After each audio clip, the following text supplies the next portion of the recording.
السلام علیکم۔ عالم دوستو، عالم سے مراد ایک جہان ہے۔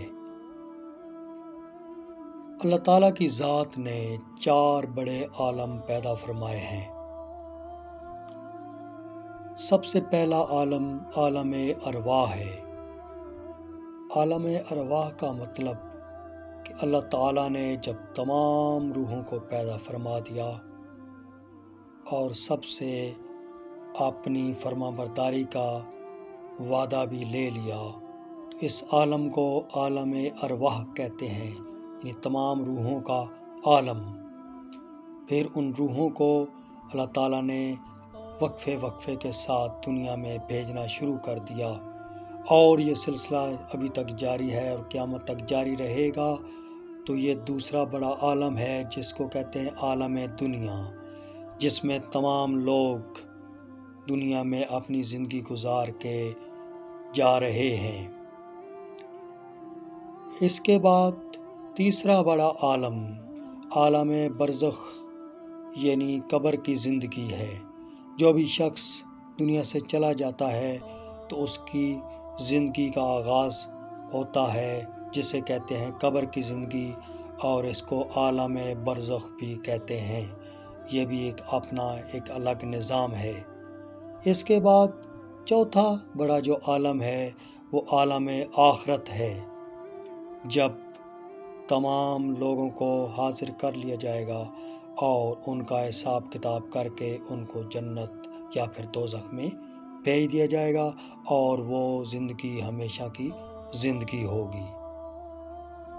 تو دوستو، اس عالم کی مختصر سی ڈسکشن میں ہم یہ بھی سمجھنے کی کوشش کریں تو پھر موت کہاں ہے؟ ہم کہتے ہیں نا فلاں مر گیا، اس کی موت ہو گئی، اس کا ٹائم آ گیا۔ تو موت اصل میں حقیقت میں کوئی اپنا وجود نہیں رکھتی۔ ایک انسان کی کوئی موت نہیں ہے، اور یہ بات ابھی آپ کے سامنے جب میں پیش کروں گا ایک دلیل کے ساتھ تو آپ اس بات کو ضرور مانیں گے۔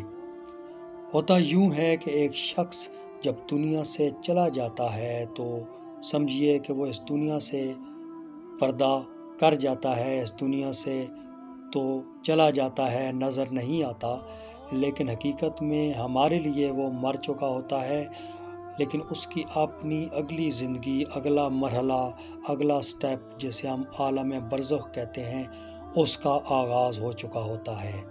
تو اس کا مطلب یہ ہوا کہ اس کو کوئی موت نہیں ہوئی، بلکہ اس کی اگلی دنیا کا آغاز ہو گیا۔ اس سے پھر یہ پتہ چلا کہ کسی انسان کو کوئی موت نہیں ہے، بلکہ یہ مراحل ہیں اس کی زندگی میں آنے والے، کہ پہلے وہ عالم ارواح میں تھا، پھر عالم دنیا میں آیا، اس سے آگے وہ عالم برزخ یعنی قبر کی زندگی سے گزرے گا، اور پھر عالم آخرت یعنی آخرت کی زندگی میں چلا جائے گا جو ہمیشہ کی زندگی ہے۔ تو اسی لیے کسی شاعر نے کیا خوب بات کہی ہے کہ کون کہتا ہے کہ موت آئی تو میں مر جاؤں گا، کون کہتا ہے کہ موت آئی تو میں مر جاؤں گا، میں تو دریا ہوں سمندر میں اتر جاؤں گا۔ مطلب یہ ہوا کہ یہ زندگی عارضی زندگی ہے، اس کو شاعر نے ایک دریا سے تشبیہ دی ہے، لیکن آخرت کی زندگی ہمیشہ کی زندگی ہے۔ تو اس لیے کہ میں تو دریا ہوں سمندر میں اتر جاؤں گا، یعنی میری موت تو نہیں ہے، بلکہ دریا سے سمندر میں، جیسے ایک دریا سمندر میں گرتا ہے، ایسے ہی میں اس زندگی سے اگلی زندگی میں چلا جاؤں گا جو ہمیشہ کی زندگی ہے۔